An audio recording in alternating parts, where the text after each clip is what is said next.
Hi friends, welcome to my dreams world. ఈ రోజుటి కథ ఒక అమ్మాయి సంఘర్షణ. ఇక కథలోకి వెళ్దామా? బంజారా హిల్స్, అది 2 అంతస్తుల మేడ. ఆ ఇంట్లో ఉదయం 8 గంటల సమయంలో సూర్యుడి నుండి వచ్చే కిరణాల వెచ్చని తాకిడికి మంచం మీద పడుకున్న వేదాకి మెలకువ వచ్చింది అన్న మాటే కానీ కళ్ళు తెరవడానికి ఇంకా బద్ధకంగా అనిపించి మంచం మీదే ఇంకా అటు ఇటు దొర్లుతూ ఉంది. సరిగ్గా అప్పుడే ఏ దివిలో విరిసిన పారిజాతము అంటూ సెల్ మోగడంతో సెల్ని తీసుకుని లిఫ్ట్ చేసింది. హలో అంటూ. హలో ఏంటి, ఇంకా నిద్ర లేవలేదా? ఆల్రెడీ 8 అయింది. ఇవాళ 9కి మీటింగ్ ఉంది, మర్చిపోయావా? అంది కస్తూరి. ఆ మాటతో ఒక్కసారిగా బద్ధకం వదిలిపోయింది. ఓహ్ అవును కదా, సారీనే, మర్చిపోయాను. ఇక 30 మినిట్స్లో రెడీ అయిపోతాను. నువ్వు ఈలోపు ఇంటికి వచ్చే, వెళ్ళిపోదాం అంది. సరే, తొందరగా రెడీ అవ్వు, నేను ఒక 30 మినిట్స్లో వస్తాను, బాయ్ అంది. Okay bye. చెప్పినట్టుగానే ఒక అరగంటలో రెడీ అయింది వేద. వాళ్ళ ఇంటి నుండి ఆఫీస్కి వెళ్ళాలంటే కనీసం అరగంట పడుతుంది. అందుకే ఇద్దరు అరగంట కన్నా ముందే బయలుదేరారు ఆఫీస్కి. వేద, కస్తూరి మంచి స్నేహితులు. వేద ఆఫీస్లో చేరి 1 సంవత్సరం అవుతోంది. అప్పటి నుండి వేద, కస్తూరి పరిచయం పెరిగి స్నేహంగా మారింది. అప్పటి నుండి వాళ్ళిద్దరూ ఆఫీస్కి వీలైనప్పుడల్లా కలిసే వెళ్తుంటారు. ఎప్పుడైనా పని ఎక్కువ ఉండి కానీ, లేకపోతే ఇద్దరిలో ఒకరికి పని తొందరగా అయిపోయినా ఎవరికి వారు విడిగా వాళ్ళ బండి మీద వెళ్ళిపోతారు. వాళ్ళిద్దరూ ఆఫీస్కి చేరుకునేసరికి 9 అయింది.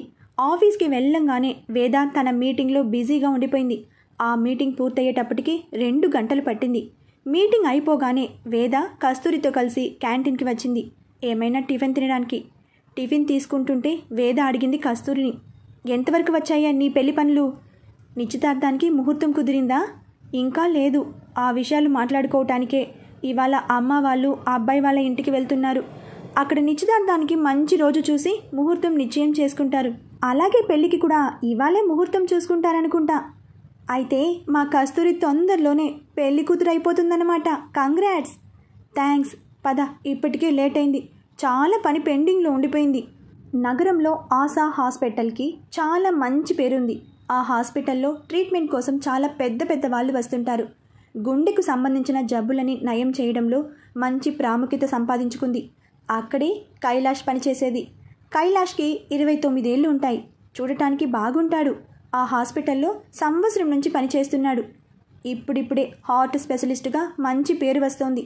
ఆ రోజు ముఖ్యమైన రోగులు లేనందువల్ల కైలాష్ పని పూర్తి చేసుకుని సాయంత్రం 6 గంటలకల్లా ఇంటికి బయలుదేరాడు.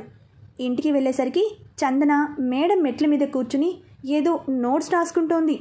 చందన కైలాష్కి చెల్లెలు. కైలాష్కి ఒక అన్న, ఒక చెల్లి ఉన్నారు. అన్నయ్య నగరంలో వకీలుగా మంచి పేరు తెచ్చుకున్నాడు. చెల్లెలు ఇంకా ఇంజనీరింగ్ ఆఖరి సంవత్సరం చదువుతోంది. అన్నయ్యకి పెళ్ళయ్యి 4 సంవత్సరాలు అవుతోంది. కైలాష్ వాళ్ళ వదిన పేరు హంస, చాలా నెమ్మదస్తురాలు. ఆ ఇంటికి, ఆ ఇంట్లో మనుషులకి బాగా అలవాటైపోయింది. వాళ్ళిద్దరికీ ఒక బాబు. కైలాష్ వాళ్ళ అమ్మ పేరు రాధ. 2 సంవత్సరాల క్రితం వాళ్ళ నాన్నగారు చనిపోయారు. ఆ ఇంట్లో కైలాష్ వాళ్ళ అమ్మగారు, అన్న, వదిన, చెల్లెలు ఉంటారు. మేడ మెట్ల మీద కూర్చుని ఏదో నోట్స్ రాసుకుంటున్న చందన కార్ హారన్ వినగానే అన్నయ్య దగ్గరికి వచ్చింది. అమ్మయ్య, వచ్చేసావా? ఇందాకటి నుండి నీ కోసమే చూస్తూ ఇక్కడే కూర్చున్నా. ఏవి, నేను అడిగిన టెక్స్ట్ బుక్స్ తెచ్చావా? నన్ను కనీసం లోపలికి కూడా రానియవా? ఇవిగో నువ్వు అడిగిన పుస్తకాలు, సరిగ్గా చూసుకో. ఇవేనా? మళ్ళీ ఇవి కాదు ఇంకొకటి అంటే ఇంకా నాకు తిరిగే ఓపిక కూడా లేదు. ఇప్పటికే వీటి కోసం 3 సార్లు తిరిగా. ఇదే అన్నయ్య, థ్యాంక్స్. అమ్మయ్య, రక్షించావు, తీసుకో అంటూ ఇంట్లోకి వెళ్ళాడు. అమ్మా, అన్నయ్య వచ్చాడా? ఇంకా లేదురా, ఇంకో గంట అయినా అవుతుందేమో. సరే, ఈలోగా నేను స్నానం చేసి వస్తాను. సరే. ఇక్కడ వేద ఆఫీస్లో బయలుదేరేటప్పటికి 7 దాటిపోయింది. కస్తూరి వేదాని వాళ్ళ ఇంటి దగ్గర దింపి వెళ్ళిపోయింది. వేద ఉండేది కైలాష్ వాళ్ళ ఇంట్లోనే. కింద కైలాష్ వాళ్ళు ఉంటే వేద వాళ్ళ ఇంటి మేడ మీద ఉన్న 2వ అంతస్తులో ఉంటుంది. కస్తూరికి బాయ్ చెప్పి వెనక్కి తిరిగి మేడ మెట్ల దగ్గరికి నడుస్తుంది. ఆ రోజు పని ఎక్కువగా ఉండడం వల్ల చాలా చిరాగ్గా ఉంది. ఎప్పుడెప్పుడు వెళ్ళి స్నానం చేసి తినేసి పడుకుందామా అనిపిస్తోంది వేదాకి. మేడ మెట్లు ఎక్కుతున్న వేదాకి హఠాత్తుగా హాయ్ వదినా అన్న పిలుపు వినపడింది. అసలే అలసటతో చిరాగ్గా ఉంది. దాంతోపాటు తనకు ఎంత మాత్రం ఇష్టం లేని ఆ పిలుపు వినపడడంతో తలెత్తి కోపంగా చూసింది. ఎదురుగా చందన భుజం మీద ఆరిన బట్టలు తీసుకుని కిందకి వస్తోంది. వేద మొహం చూసిన చందనకి చాలా భయం వేసింది. వేద మొహం కోపంతో ఎర్రగా కందిపోయి ఉంది. చందన, నీకు ఇప్పటికీ 1,00,000 సార్లు చెప్పాను నన్ను అలా పిలవద్దు అని. ఒకసారి చెప్తే నీకెందుకు అర్థం కాదో నాకు తెలియట్లేదు. ఇంకోసారి నన్ను అలా పిలిచావంటే నేను ఊరుకోను. దేనికైనా ఒక హద్దు అనేది ఉంటుంది. ఇంకోసారి అలా పిలిచి నా సహనాన్ని పరీక్ష చేయకు అని చాలా గట్టిగా చెప్పి విసురుగా మేడ మీదకి వెళ్ళిపోయింది. వేద మాటలకి చందన చాలా బాధపడింది. తనకి తెలుసు వేదకి ఆ పిలుపు ఇష్టం ఉండదు అని. కానీ తనని చూడగానే అనుకోకుండా అలా పిలిచేస్తుంది. ఇది ఒకసారి కాదు, ఈ 2 నెలల్లో ఇది ఇప్పటికీ చాలాసార్లు జరిగింది. కానీ ఎంత కాదనుకున్నా వదినని అలా కాకుండా ఇంకా ఎలా పలకరించాలో చందనకి బోధపడలేదు. అలాని అంటి ముట్టుకోకుండా ఉండలేదు. ఈ సమస్య ఏదో తొందరగా పరిష్కారం అయిపోతే బాగుండు అనుకుంటూ బట్టలు తీసుకుని కిందకి వచ్చింది. చందన బట్టలు తెచ్చి హాల్లో సోఫాలో వేసి ఒక్కొక్కటి మడత పెడుతోంది. రాధ, కైలాష్, హంస అంతా హాల్లో టీవీ చూస్తూ శైలేష్ కోసం ఎదురు చూస్తున్నారు. అప్పటికే బాబుకి అన్నం పెట్టేసి పడుకోబెట్టింది హంస. బట్టలు మడత పెడుతున్న చందన ఎందుకో డల్గా కనిపించేసరికి రాధ అడిగింది, ఏమైంది చందన? మేడ మీదకి వెళ్ళేటప్పుడు బాగానే ఉన్నావుగా, ఇంతలో ఏం జరిగింది? ఏం లేదమ్మా. నువ్వు ఏం లేదు అనడంతోనే అర్థమవుతోంది ఏదో ఉంది అని. ఏం జరిగింది? ఏం లేదు. ఆరిన బట్టలు కిందకి తీసుకొస్తుంటే వదిన మేడ మెట్లు ఎక్కుతూ కనిపించింది. దాంతో హాయ్ వదిన అని పలకరించా, అంతే. వదిన అన్న మాటకి తనకి చాలా కోపం వచ్చింది. ఇంకోసారి వదిన అని పిలవద్దని చాలా గట్టిగా చెప్పింది. అందుకే కొంచెం బాధగా ఉందమ్మా. ఆ మాట వినగానే రాధ, కైలేష్ మొహంలో కొంచెం నిరాశ కనిపించింది. కానీ ఆ నిరాశని కనపడనీయకుండా రాధ, చూడమ్మా, ముందుగా మీ వదినకి మన మీద ఉన్న కోపం తగ్గాలి. మనం తనని ఈ ఇంటి కోడలిగా భావిస్తున్నాం. కానీ జరిగింది మర్చిపోయి తను మనందరితో కలిసిపోయి మనల్ని తన వాళ్ళుగా భావించుకోవాలి. కానీ జరిగింది మర్చిపోవడం మనం చెప్పుకున్నంత సులభం ఏం కాదు. దానికి ఆ అమ్మాయికి చాలా సమయం పడుతుంది. దాని తర్వాత తను ఈ ఇంటి కోడల్ని అనే బంధాన్ని ఒప్పుకోవాలి.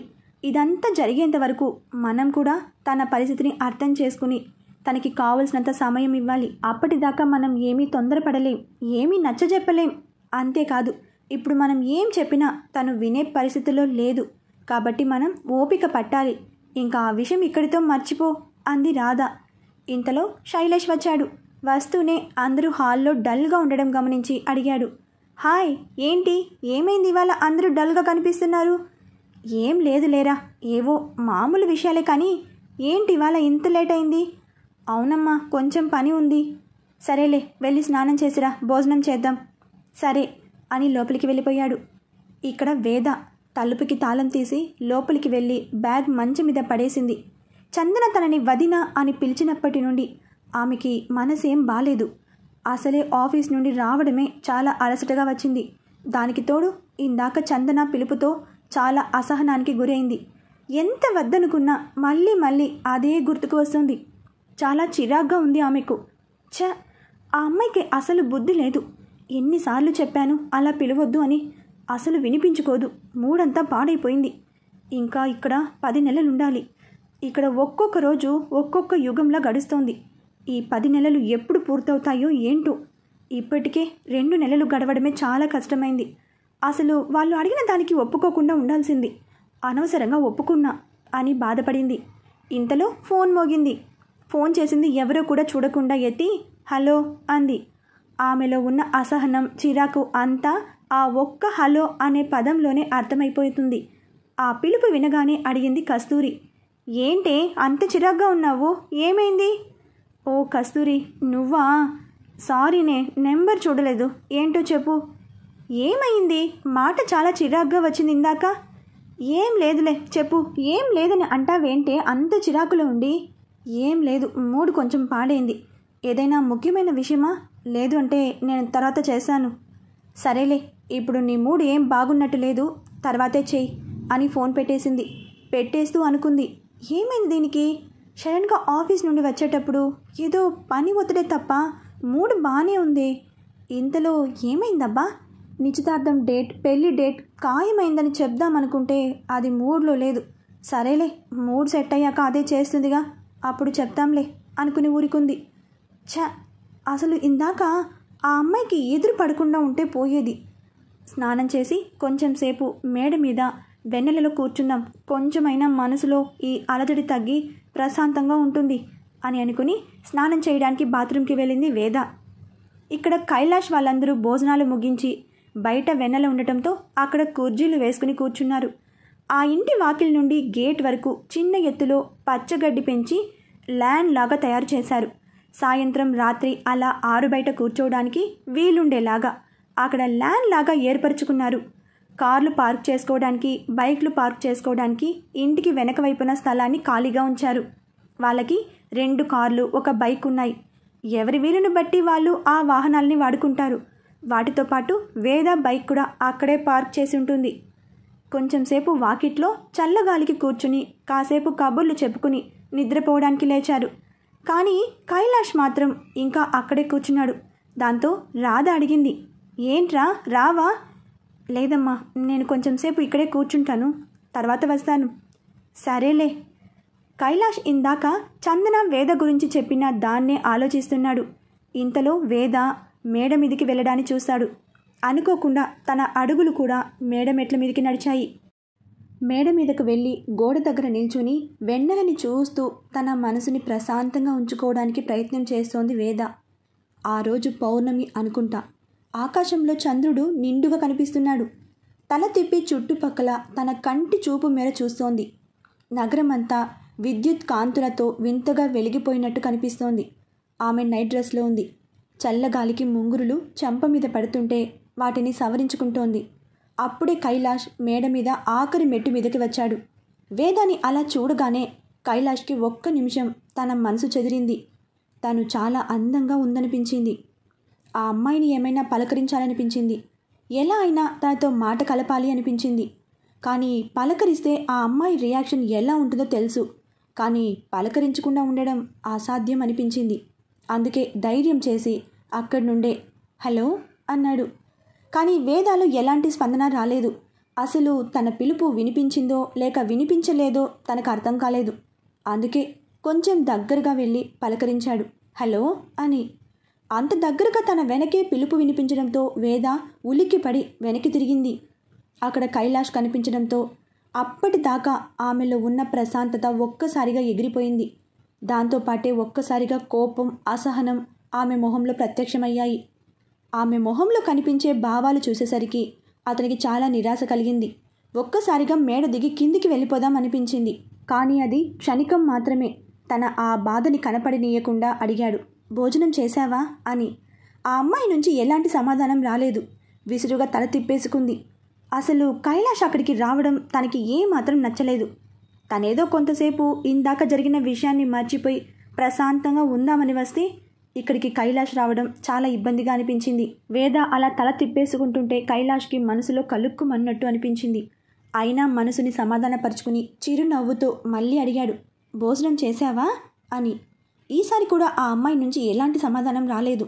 అంతేకాదు, అతనితో మాట్లాడటం ఇష్టం లేనట్టు, అతని సంభాషణ వినడం అనవసరమైనట్టు విసురుగా అక్కడి నుండి కిందికి దిగి వెళ్ళిపోయింది. కైలాష్కి తన గుండెని ఎవరో పిండేసిన అనుభూతి. ఆ అమ్మాయి అలా వెళ్ళిపోవడంతో ఏం చెయ్యాలో అర్థం కాక ఆ అమ్మాయి వెళ్ళిపోయిన వైపే చూస్తూ నిట్టూర్చాడు. ఇప్పటికే వేద ఈ ఇంటికి వచ్చి 2 నెలలు అయిపోయింది. ఈ 2 నెలల్లో కనీసం ఒక్క రోజు కూడా తనతో మాట్లాడలేదు. తను వేదతో ఎన్ని విధాలుగా మాట్లాడదామని ప్రయత్నించినా తన ప్రయత్నం ఫలించట్లేదు. వేద ఇంకా ఇక్కడ ఇంకో 10 నెలలు మాత్రమే ఉంటుంది. వేదని 1 సంవత్సరం ఇక్కడ ఉండడానికి ఒప్పించడానికి తనకి చాలా కష్టమే అయ్యింది. తను ఇక్కడికి వచ్చి ఉంటే తనతో మాట్లాడటానికి వీలవుతుందని, వేదాకి తన మీద ఉన్న అభిప్రాయాన్ని మార్చడానికి తనకి అనుకూలంగా ఉంటుందని అనుకున్నాడు. కానీ జరిగే పరిణామాలను చూస్తుంటే వేదాకి తన మీద ఉన్న అభిప్రాయాన్ని మార్చగలుగుతాడో లేదో అన్న భయం పట్టుకుంది. ఒకవేళ అదే గనుక జరిగితే వేద తనకి జన్మలో మళ్ళీ కనిపించదని తనకి బాగా తెలుసు. ఆ ఊహే తనకి చాలా బాధగా, భయంకరంగా ఉంది. అందుకే అలాంటి నిరుత్సాహమైన ఆలోచనలన్నింటినీ పక్కన పెట్టి వేదాకి దగ్గరయ్యే ప్రయత్నాలు ఇంకొంచెం గట్టిగా చేయాలి అనుకున్నాడు. అలానే నిర్ణయించుకున్నాక కానీ అతని మనసు శాంతించలేదు. కైలాష్కి వేద అంటే చాలా ఇష్టం. అతను వేదాతో కొన్ని రోజుల క్రితం చాలా దురుసుగా ప్రవర్తించాడు. అప్పుడు అతనికి తెలియలేదు.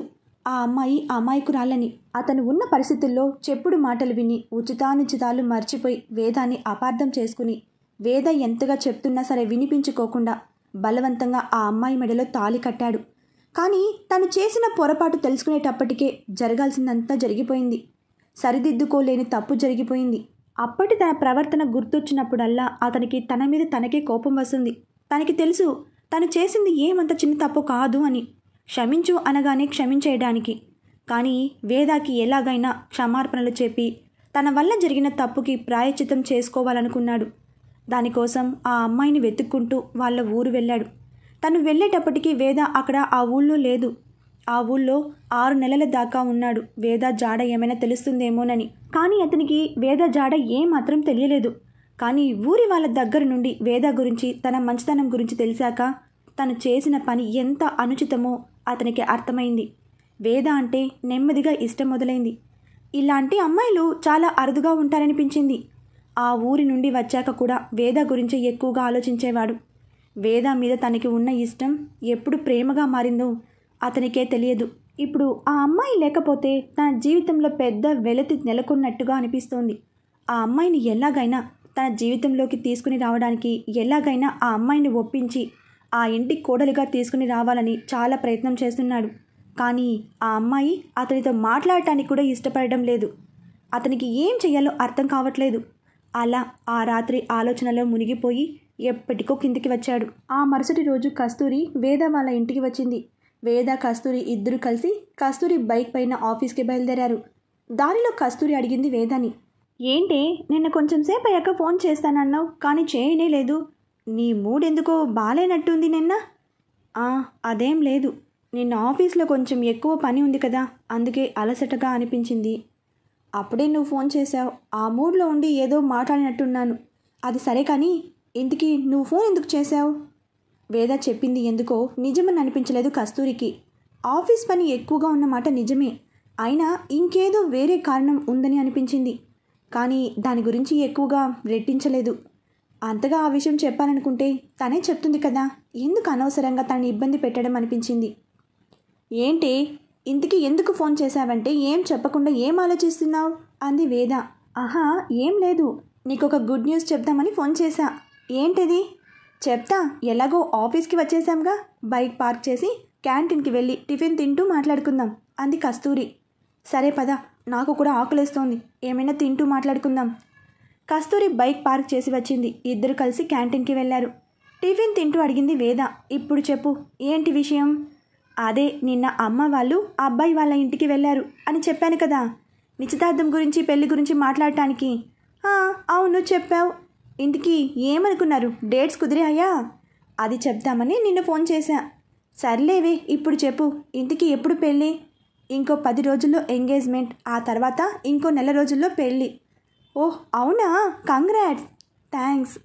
కానీ టైం తక్కువ ఉంది కదే, షాపింగ్కి దానికి టైం సరిపోతుందా? 10 రోజులంటే వచ్చే ఆదివారమే కదా. అవును, అది కొంచెం టెన్షన్గా ఉంది.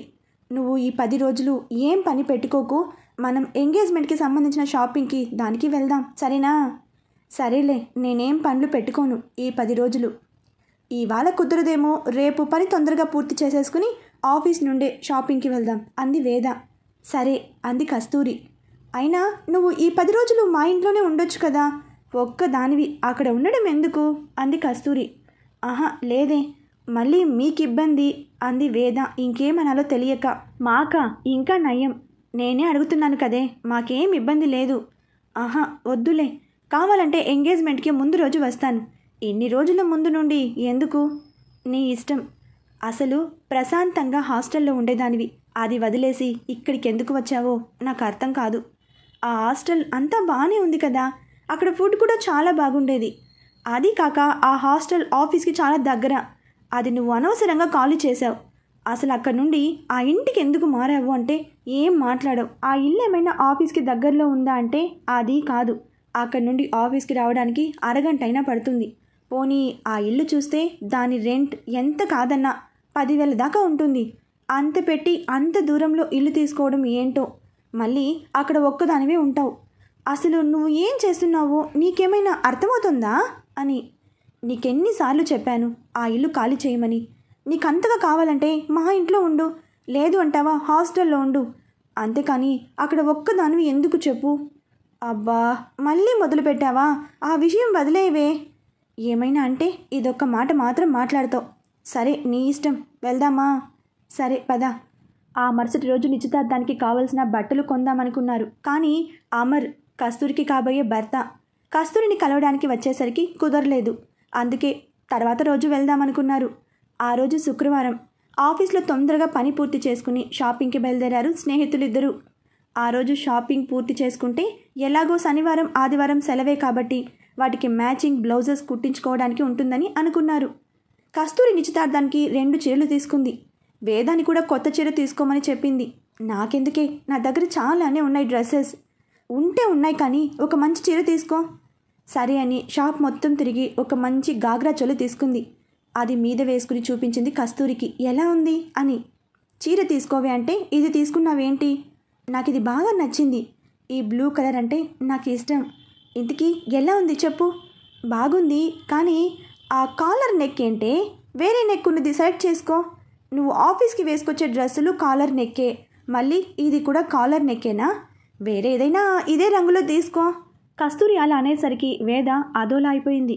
తనకి కూడా ఎప్పుడు ఒకే రకంగా వచ్చే డ్రెస్సెస్ వేసుకోవడం కన్నా రకరకాల డిజైన్స్లో మెడలు కొట్టించుకోవడం అంటే చాలా ఇష్టం. కాలేజీలో చదువుకునే రోజుల్లో అందరికన్నా ఎక్కువగా రకరకాల డిజైన్స్తో బట్టలు కుట్టించుకుంది తనే. కానీ కైలాష్ బలవంతంగా తన మెడలో తాళి కట్టినప్పటి నుండి అది కనపడకుండా ఉండటానికి కాలర్ మెడలు అలవాటు చేసుకుంది. అలాంటి బట్టలే వేసుకోవాల్సి వచ్చేది. ఏంటే సడన్గా ఏమైంది? ఆహా ఏం లేదు, నాకు ఇదే బాగా నచ్చింది, నేను ఇదే తీసుకుంటానే. సరే నీ ఇష్టం, కానీ పెళ్ళికి మాత్రం తప్పకుండా చీర కట్టాలి, లేకపోతే ఊరుకోను. అప్పటి సంగతి కదా, అప్పుడు చూసుకుందాంలే అని మనసులో అనుకుని పైకి మాత్రం సరే అంది వేద. ఇక్కడ కైలాష్ చందనాన్ని వాళ్ళ కాలేజ్ దగ్గర ఎక్కించుకోవడానికి వెళ్ళాడు. ఆ రోజుతో తన ఆఖరి పరీక్ష. ఆమె ఇంజనీరింగ్ 4 సంవత్సరాలు ఆ పరీక్షతో అయిపోతాయి. ఆమె ఆఖరి సంవత్సరంలో ఉండగానే ఆమెకు ఉద్యోగం వచ్చింది. క్యాంపస్ ప్లేస్మెంట్లో ఆమె సెలెక్ట్ అయింది. ఆ ఉద్యోగం వచ్చేటప్పటికి ఉద్యోగం చెయ్యాలో పై చదువులు చదువుకోవాలో ఆమె ఇంకా నిర్ణయించుకోలేదు. ఈ విషయం ఆమె ఇంట్లో వాళ్ళు ఆమెకే వదిలేశారు. పరీక్ష రాసి బయటకు వచ్చేటప్పటికి కైలాష్ ఆమె కోసం బయట ఎదురు చూస్తూ కనిపించాడు.